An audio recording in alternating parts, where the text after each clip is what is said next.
Hello traders, എല്ലാവർക്കും നമ്മുടെ പുതിയൊരു വീഡിയോയിലേക്ക് സ്വാഗതം. കഴിഞ്ഞ കുറച്ച് ദിവസങ്ങളായിട്ട് നമ്മൾ മാർക്കറ്റ് അനാലിസിസും കാര്യങ്ങളും നമ്മൾ ചെയ്യാറില്ല. എന്താണെന്ന് വെച്ചിട്ടുണ്ടെങ്കിൽ നമ്മൾ കൃത്യമായിട്ട് പറഞ്ഞിട്ടുള്ള അതേ ലെവലിൽ തന്നെയാണ്, അതേ പ്രൈസ് റേഞ്ചിൽ തന്നെയാണ് ബിറ്റ് കോയിൻ നിന്ന് കളിക്കുന്നത് എന്നുള്ളത് കൊണ്ട് തന്നെയാണ് നമുക്കതിൽ കൂടുതലായിട്ട് കാര്യങ്ങളൊന്നും തന്നെ പറയാനായിട്ടുണ്ടായില്ല, പുതിയതായിട്ട് ഒന്നും തന്നെ പറയാനായിട്ടുണ്ടായിരുന്നില്ല. ഏതെങ്കിലും ഒരു ഡയറക്ഷനിലേക്കുള്ള ഒരു മൂവ്മെൻറ്റ് നമുക്ക് പ്രെഡിക്റ്റ് ചെയ്യാൻ മാത്രമുള്ള ഒന്നും തന്നെ മാർക്കറ്റിൽ ഉണ്ടായിരുന്നില്ല എന്നുള്ളതാണ് വീഡിയോ ചെയ്യാതിരിക്കാനുള്ള കാരണം. ഓക്കെ, അപ്പോൾ ഇന്ന് നമ്മൾ പറയാനായിട്ട് പോകുന്നത് ഈ ഒരു ദിവസങ്ങളിൽ അല്ലെങ്കിൽ വരുന്ന കുറച്ച് ദിവസങ്ങളിൽ ബിറ്റ് കോയിൻ്റെ പ്രൈസ് ഏത് രീതിയിലായിരിക്കും മൂവ് ചെയ്യാനായിട്ട് പോകുന്നത് എന്നുള്ള കാര്യങ്ങളെ പറ്റിയിട്ടുള്ള ചെറിയ രീതിയിലുള്ളൊരു അനാലിസിസും കാര്യങ്ങളൊക്കെയാണ്. തീർച്ചയായിട്ടും നിങ്ങൾക്ക് ഉപകാരപ്പെടാനായിട്ട് സാധ്യതയുള്ളൊരു കാര്യമാണ്. നിങ്ങളുടേതായിട്ടുള്ള അനാലിസിസും കാര്യങ്ങളൊക്കെ നടത്തുമ്പോൾ ഹെൽപ്ഫുൾ ആവാനായിട്ട് സാധ്യതയുള്ള കുറച്ച് കാര്യങ്ങൾ തന്നെയാണ് ഞാൻ ഇന്ന് ഈ ഒരു വീഡിയോയിൽ ഉൾപ്പെടുത്തിയിട്ടുള്ളത്. അപ്പോൾ ഒട്ടും തന്നെ സ്കിപ്പ് ചെയ്യാതെ കംപ്ലീറ്റ് ആയിട്ട് കാണാനായിട്ട് ശ്രമിക്കുക. ഞാൻ വീഡിയോയിലേക്ക് എടുക്കാം.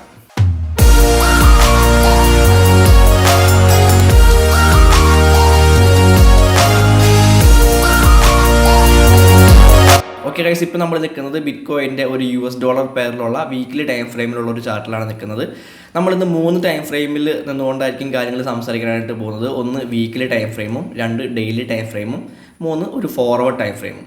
ഓക്കെ, അപ്പോൾ ഈ ഒരു 3 ടൈം ഫ്രെയിം വെച്ചുകൊണ്ട് നമുക്ക് ഇനിയുള്ള ദിവസങ്ങളിൽ ബിറ്റ് കോയിൻ്റെ ഒരു മൂവ്മെൻറ്റ് നമുക്ക് കൃത്യമായിട്ട് പ്രെഡിക്റ്റ് ചെയ്യാനായിട്ട് സാധിക്കും.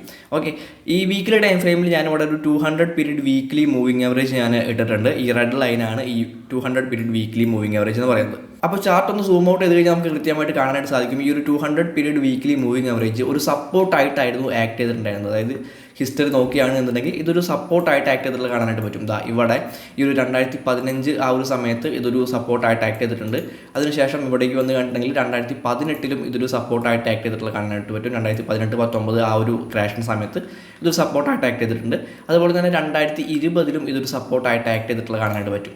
ആൻഡ് ഇവിടെ വന്ന് കേട്ടിട്ടുണ്ടെങ്കിൽ ഇതൊരു സപ്പോർട്ടായിട്ട് ആക്ട് ചെയ്യേണ്ടതായിരുന്നു. നമ്മൾ മുൻപുള്ള വീഡിയോകളിലെല്ലാം തന്നെ ഇതൊരു സപ്പോർട്ടായിട്ട് ആക്ട് ചെയ്യാനായിട്ട് സാധ്യതയുണ്ട് എന്നാണ് നമ്മൾ പറഞ്ഞിട്ടുണ്ടായിരുന്നത്. എന്നാൽ ഇവിടെ നോക്കുകയാണെന്നുണ്ടെങ്കിൽ ഇത് കൃത്യമായിട്ട് ഒരു ബ്രേക്ക് ഔട്ട് ഇവിടെ സംഭവിച്ചിരിക്കുകയാണ്. അതായത് ഒരു സപ്പോർട്ട് ആവേണ്ടിയിരുന്ന ഈ ഒരു 200 പീരീഡ് വീക്ക്ലി മൂവിങ് ആവറേജിനെ ബ്രേക്ക് ചെയ്തുകൊണ്ട് ഈ ഒരു ക്യാൻഡിൽ താഴെ ക്ലോസ് ചെയ്തിരിക്കുകയാണ്. ഓക്കെ, അപ്പോൾ നമുക്കറിയാം ഒരു സപ്പോർട്ടായിട്ട് ആക്ട് ചെയ്തിരുന്ന ഒരു ലെവല് ബ്രേക്ക് ചെയ്ത് കഴിഞ്ഞിട്ടുണ്ടെങ്കിൽ പിന്നീട് അതൊരു റെസിസ്റ്റൻസ് ആയിട്ടായിരിക്കും ആക്ട് ചെയ്യാനായിട്ട് സാധ്യത കൂടുതൽ. അപ്പോൾ അങ്ങനെ നോക്കുകയാണ് എന്നുണ്ടെങ്കിൽ ഇപ്പോൾ ഈ ഒരു ആഴ്ചയിലെ ഒരു ഗ്രീൻ ക്യാൻഡിൽ ഇവിടെ ഫോം ആയിക്കൊണ്ടിരിക്കുകയാണ്. ഒരു ദിവസം കൂടി ഉണ്ട് ആ ഒരു ഗ്രീൻ ക്യാൻഡിൽ കംപ്ലീറ്റ് ആവാനായിട്ട്. അപ്പോൾ നമുക്ക് വേണമെങ്കിൽ ഈ ഒരു വീക്ക്ലി 200 മൂവിങ് ആവറേജിലേക്ക് ഒരു റെസിസ്റ്റൻസ് എടുക്കുന്ന രീതിയിൽ അല്ലെങ്കിൽ അവിടേക്കൊരു റീടെസ്റ്റ് നമുക്ക് പ്രതീക്ഷിക്കാവുന്നതാണ്. അപ്പോൾ ആ ഒരു ഏരിയ എന്ന് പറഞ്ഞു കഴിഞ്ഞിട്ടുണ്ടെങ്കിൽ ഞാൻ ജസ്റ്റ് ഒരു ഹൊറിസോണ്ടൽ ലൈനോടെ വരച്ചിടുന്നുണ്ട്. ഈ ഒരു ലെവലിലേക്ക് ഒരു റീടെസ്റ്റ് നമുക്ക് പ്രതീക്ഷിക്കാവുന്നതാണ്. അതായത് ഇനിയുള്ള ആഴ്ചകളിൽ, അടുത്ത 2 ആഴ്ചകളിൽ നമുക്ക് ഈ ഒരു ലെവലിലേക്ക് ഒരു റീടെസ്റ്റ് പ്രതീക്ഷിക്കാവുന്നതാണ്. ആൻഡ് ഇവിടെ സംഭവിച്ചിട്ടുള്ള ഈ ഒരു റിജക്ഷൻ എവിടെ നിന്നാണെന്ന് ചോദിച്ചു കഴിഞ്ഞിട്ടുണ്ടെങ്കിൽ നമുക്ക് ചാർട്ട് ഒന്നും കൂടെ സൂം ഔട്ട് ചെയ്ത് കഴിഞ്ഞിട്ടുണ്ടെങ്കിൽ കാണാൻ പറ്റും. നമ്മൾ മുൻപുള്ള എല്ലാ വീഡിയോകളിലും പറയാറുള്ള ആ ഒരു 2018 ഒരു ഓൾ ടൈം ഹൈ പ്രൈസ് ആയിട്ടുള്ള ഒരു 18K മുതൽ ഒരു 20K വരെയുള്ള ആ ഒരു ഏരിയയിൽ നിന്നാണ് പ്രൈസിന് ഇവിടെ ഒരു റിജക്ഷൻ കിട്ടിയിട്ടുള്ളത്. ഓക്കെ, അപ്പോൾ നമ്മൾ പറഞ്ഞിട്ടുണ്ടെങ്കിൽ നമ്മൾ ആ ഒരു ഏരിയയിൽ ഞാൻ ബൈ ചെയ്യുന്നു എന്നും പറഞ്ഞുകൊണ്ട് ഞാൻ ചെറിയൊരു വീഡിയോ ഒക്കെ ചെയ്തിട്ടുണ്ടായിരുന്നു. കാണാത്തവരുണ്ടെങ്കിൽ തീർച്ചയായിട്ടും പോയി കാണുക. എന്തുകൊണ്ടാണ് ഞാൻ അവിടെ ബൈ ചെയ്തിട്ടുള്ളത് എന്നുള്ള കാര്യങ്ങൾ കൃത്യമായിട്ട് ആ വീഡിയോയിൽ പറയുന്നുണ്ട്. തീർച്ചയായിട്ടും പോയി കാണണം. അപ്പോൾ ഈ രീതിയിലാണ് നമുക്ക് വീക്ക്ലി ടൈം ഫ്രെയിമിൽ കാര്യങ്ങൾ കാണാനായിട്ട് പറ്റുന്നത്. ഓക്കെ, ഇനി ഞാനൊരു ഡെയിലി ടൈം ഫ്രെയിമിലേക്ക് പോവാണ്. ഡെയിലി ടൈം ഫ്രെയിമിലേക്ക് പോയിട്ട് ഞാൻ ഈ ഒരു 200 വീക്ക്ലി മൂവിങ് ആവറേജ് ഞാനൊന്ന് ഹൈഡ് ചെയ്യുന്നുണ്ട്. ഞാൻ ഇവിടേക്ക് CPR ഇൻഡിക്കേറ്റർ കൊണ്ടുവരാണ്. നമുക്കിവിടെ പിവറ്റ് പോയിന്റ്സ് കാണാനായിട്ട് പറ്റുന്നുണ്ട്, പിവറ്റ് ലെവൽസ് കാണാനായിട്ട് പറ്റുന്നുണ്ട്.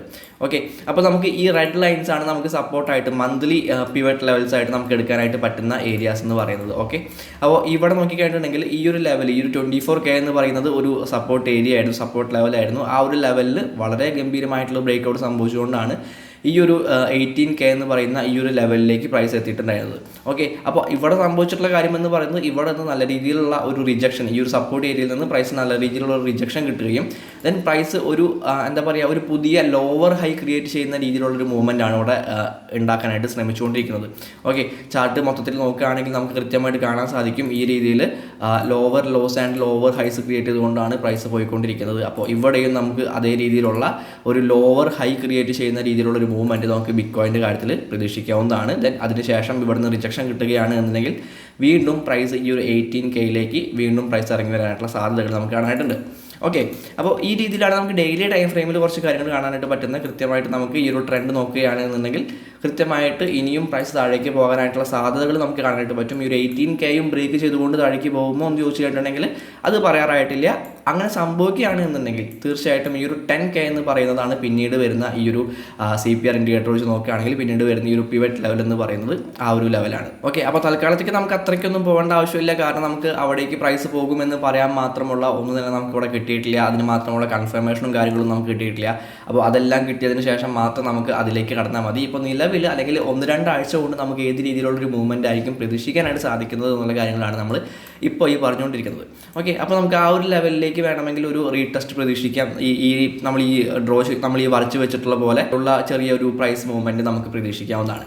ഓക്കെ, അപ്പോൾ ഡെയിലി ടൈം ഫ്രെയിമിൽ നമുക്ക് ഈ കാര്യങ്ങളാണ് കാണാനായിട്ട് പറ്റുന്നത്. ഇനിയാണ് ഇമ്പോർട്ടൻ്റ് ആയിട്ടുള്ള മറ്റൊരു കാര്യം നമ്മൾ നോക്കാനായിട്ട് പോകുന്നത്.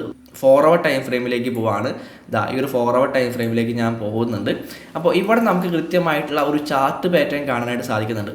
ഓക്കെ, അതിന് മുൻപേ തന്നെ നമുക്ക് കുറച്ച് നാളുകൾ മുൻപ്, അതായത് കൃത്യമായിട്ട് പറയുകയാണെങ്കിൽ നമുക്ക് മെയ് മാസം 9-ാം തീയതി മുതൽ നമുക്ക് കിട്ടിയിട്ടുള്ള ഒരു ചാർട്ട് പാറ്റേൺ ഞാനിവിടെ കൃത്യമായിട്ട് വരച്ച് കാണിച്ചു തരാം. ഓക്കെ, ഈ രീതിയിൽ നമുക്ക് ഒരു ഷോൾഡർ കിട്ടുന്നുണ്ട്, ദെൻ നമുക്കൊരു ഹെഡ് കിട്ടുന്നുണ്ട്, ദെൻ നമുക്ക് വീണ്ടും ഒരു റൈറ്റ് ഷോൾഡർ കിട്ടുന്നുണ്ട്. ഓക്കെ, അപ്പോൾ ഈ രീതിയിലുള്ള ഒരു head and shoulders chart pattern നമുക്കിവിടെ കിട്ടിയിട്ടുണ്ടായിരുന്നു. ഓക്കെ, മാത്രമല്ല നമുക്ക് ഈ രീതിയിലുള്ള ഒരു ട്രെൻഡ് ലൈൻ നമുക്കിവിടെ വരയ്ക്കാം. ആൻഡ് ഇവിടെ നമുക്ക് ഈ രീതിയിലുള്ള ഒരു ചാർട്ട് പാറ്റേൺ നമുക്കിവിടെ കിട്ടിയിട്ടുണ്ടായിരുന്നു. ആൻഡ് ഈ ഒരു ചാർട്ട് പാറ്റേൺ ബ്രേക്ക് ഔട്ട് ചെയ്തതിന് ശേഷം ഈ ഒരു ലെവൽ നമുക്ക് എടുക്കാം. ഓക്കെ, അപ്പോൾ ഈ ഒരു സ്ട്രക്ചർ ലെവൽ എന്ന് പറയുന്നത് ഈ ഒരു ഏരിയ ആണ് ഇതിൻ്റെ ഒരു സ്ട്രക്ചർ ലെവലായിട്ട് വരുന്നത്. ഓക്കെ, അപ്പോൾ ഈ ഒരു ഹെഡ് ആൻഡ് ഷോൾഡേഴ്സ് ചാർട്ട് പാറ്റേണിൽ ഈ ഒരു നെക്ക് ലൈനിൽ ഒരു ബ്രേക്ക് ഔട്ട് സംഭവിച്ചിട്ടുള്ള ക്യാൻഡിലാണിത്. ഓക്കെ, അപ്പോൾ ഈ ഒരു ക്യാൻഡിൽ ബ്രേക്ക് ഔട്ട് സംഭവിച്ചതിന് ശേഷം പിന്നീട് ഇവിടെ സംഭവിച്ചിട്ടുള്ളത് എന്താ നോക്കിക്കഴിഞ്ഞിട്ടുണ്ടെങ്കിൽ ഏകദേശം ഒരു 15 ദിവസത്തോളം മാർക്കറ്റ് ഒന്ന് സൈഡ് വേസ് ആയിട്ടാണ് പോയിട്ടുള്ളത്. ഓക്കെ, അങ്ങനെ 15 ദിവസം മാർക്കറ്റ് സൈഡ് വേസ് പോയതിന് ശേഷമാണ് ഈ ഒരു ലെവലിലേക്ക്, ഈ ഒരു സ്ട്രക്ചർ ലെവലിലേക്ക് പ്രൈസ് എത്തുന്നതും അവിടെ നിന്ന് ഒരു റിജക്ഷൻ സംഭവിക്കുന്നതും പിന്നെ താഴേക്ക് പോകുന്നതും. അപ്പോൾ ഇതേ കാര്യം തന്നെ, ഇതേ ഒരു പാറ്റേൺ തന്നെ നമുക്ക് ഇവിടെയും കിട്ടുന്നുണ്ട്. ഇവിടെ ഞാൻ ഈ ഒരു ഷോൾഡർ വരയ്ക്കുന്നുണ്ട്, ദെൻ ഒരു നെക്ക് ലൈൻ നമുക്കിവിടെ കിട്ടുന്നുണ്ട്, ദെൻ വീണ്ടും ഒരു ഹെഡ് കിട്ടുന്നുണ്ട്, ദെൻ അഗെയിൻ നമുക്കൊരു നെക്ക് ലൈൻ കിട്ടുന്നുണ്ട്, ഒരു ഷോൾഡർ കിട്ടുന്നുണ്ട്. ഓക്കെ, അപ്പോൾ ഈ രീതിയിൽ നമുക്ക് ഇവിടെ ഒരു ഹെഡ് ആൻഡ് ഷോൾഡേഴ്സ്, ഒരു inverse head and shoulders chart pattern കിട്ടിയിട്ടുണ്ട്. ആൻഡ് അവിടെ ചെറുതായിട്ടുള്ള ഒരു ബ്രേക്ക് ഔട്ട് നമുക്കിവിടെ കാണാനായിട്ട് പറ്റുന്നുണ്ട്. ഞാൻ ട്രെൻഡ് ലൈൻസ് വരയ്ക്കുന്നുണ്ട് ഇവിടെ. ഈ രീതിയിൽ നമുക്ക് നമ്മൾ നേരത്തെ അവിടെ കണ്ടിട്ടുള്ള അതേ ചാർട്ട് പാറ്റേൺ തന്നെ നമുക്ക് ഇവിടെയും കിട്ടുന്നുണ്ട്. അപ്പോൾ നമുക്ക് ഇവിടെയും ഒരു ബ്രേക്ക് ഔട്ട് കിട്ടിയിട്ടുണ്ട്. അപ്പോൾ ഇവിടെ സംഭവിച്ചിട്ടുള്ള അതേ കാര്യം തന്നെ ഇവിടെയും റിപ്പീറ്റ് ചെയ്യുകയാണ് എന്നുണ്ടെങ്കിൽ ഞാനൊരു എക്സാമ്പിൾ കാണിക്കാം. ഈ രീതിയിലുള്ള ഒരു മൂവ്മെൻറ്റ് ഇവിടെ സംഭവിക്കുകയാണ് എന്നുണ്ടെങ്കിൽ ഇതേ രീതിയിൽ തന്നെ ഈ ഒരു സ്ട്രക്ചർ ലെവലിലേക്ക്, നമ്മൾ ഇവിടെ കണ്ടിട്ടുള്ള അതേ സ്ട്രക്ചർ ലെവലിലേക്കുള്ള ഒരു മൂവ്മെൻറ്റ് പ്രൈസിൻ്റെ കാര്യത്തിൽ നമുക്ക് പ്രതീക്ഷിക്കാവുന്നതാണ്. ഓക്കെ, അപ്പോൾ ഈ ഒരു സ്ട്രക്ചർ ലെവൽ എന്ന് പറയുന്നത് നമ്മൾ വീക്കിലി ടൈം ഫ്രെയിമിൽ വരച്ചിട്ടുള്ള ആ ഒരു ട്രെൻഡ് ലൈൻ, അതായത് നമ്മളൊരു ഹൊറിസോണ്ടൽ ലൈൻ നമ്മൾ വരച്ചിട്ടുണ്ടായിരുന്നു. ആ ഒരു ഹൊറിസോണ്ടൽ ലൈൻ വരുന്നത് കൃത്യമായിട്ട് ഈ ഒരു സ്ട്രക്ചർ ലെവലിലാണ് എന്നുള്ളതാണ് പ്രധാനമായിട്ട് നമ്മളോട് ശ്രദ്ധിക്കേണ്ട കാര്യം. അതായത് വീക്കിലി ടൈം ഫ്രെയിമിൽ നമ്മൾ 200 പീരീഡ് വീക്കിലി മൂവിങ് ആവറേജിലേക്ക് ഒരു റീടെസ്റ്റ് നടത്തുമെന്ന് പറഞ്ഞുകൊണ്ട് നമ്മളൊരു ഹൊറിസോണ്ടൽ ലൈൻ വരച്ചിട്ടുണ്ടായിരുന്നു. ആ ഒരു ഹൊറിസോണ്ടൽ ലൈൻ വരുന്നത് ഈ ഒരു സ്ട്രക്ചർ ലെവലിലേക്കാണ്. അപ്പോൾ പ്രൈസ് ഒന്ന് കൺസോളിഡേറ്റ് ആവാനും ആ ഒരു ലെവൽ ടെസ്റ്റ് ചെയ്യാനുമായിട്ടുള്ള സാധ്യതകൾ വരും ദിവസങ്ങളിൽ നമുക്ക് പ്രതീക്ഷിക്കാവുന്നതാണ്. ആ രീതിയിലുള്ളൊരു മൂവ്മെൻറ്റ് ബിറ്റ്കോയിനിൽ പ്രതീക്ഷിക്കാവുന്നതാണ്. അപ്പോൾ ഈ ഒരു ലെവലിന് ബ്രേക്ക് ചെയ്യാനായിട്ട്, ഈ ഒരു ലെവലിനെ ബ്രേക്ക് ചെയ്തുകൊണ്ട് ഒരു ക്യാൻഡിൽ അല്ലെങ്കിൽ സ്ട്രോങ് ആയിട്ടുള്ളൊരു ബ്രേക്ക് ഔട്ട് നമുക്ക് ഇവിടെ നിന്ന് കിട്ടിയില്ല എന്നുണ്ടെങ്കിൽ ഇവിടെ സംഭവിച്ച പോലെ തന്നെ വീണ്ടും നല്ല രീതിയിലുള്ള ഒരു ഡൗൺ മൂവ്മെൻറ്റ് നമുക്ക് ബിറ്റ്കോയിനിൽ പ്രതീക്ഷിക്കാവുന്നതാണ്. ഏകദേശം ഇവിടെ സംഭവിച്ചിട്ടുള്ള കാര്യങ്ങൾ വെച്ച് തന്നെ നോക്കുകയാണ് എന്നുണ്ടെങ്കിൽ നമുക്ക് ഇതേ ലെവൽ തന്നെ നമുക്ക് എടുക്കാം.